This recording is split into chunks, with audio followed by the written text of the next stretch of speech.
casinos were among the first things to be closed, and they were told that they would likely be the last to reopen. But it's been almost a year now, and the owners of Chances say they at least need a line of dialogue to know when it is that they might be able to reopen safely.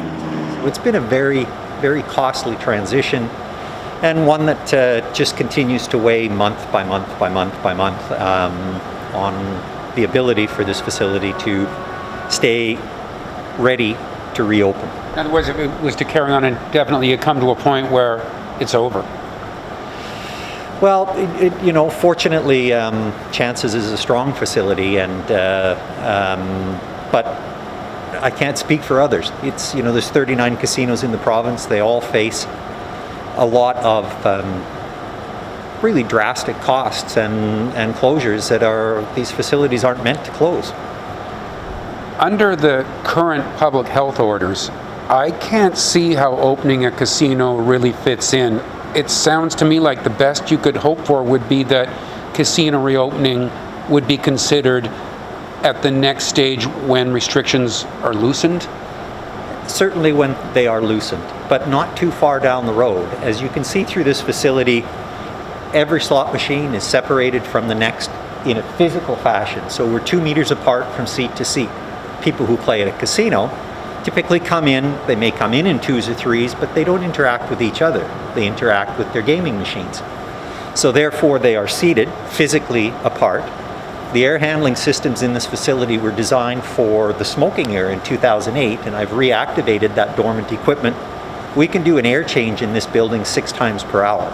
All of the security and surveillance protocols for us to be able to maintain the ability to uphold the protocols that need to be put into place.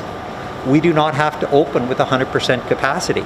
We would be very willing to open with a very much reduced capacity.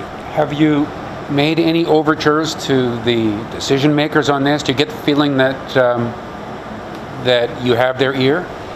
Unfortunately, no. There hasn't been a lot of dialogue between the PHO or the ministries involved. They have taken the direction of the PHO, which in April was casinos will be the last to open.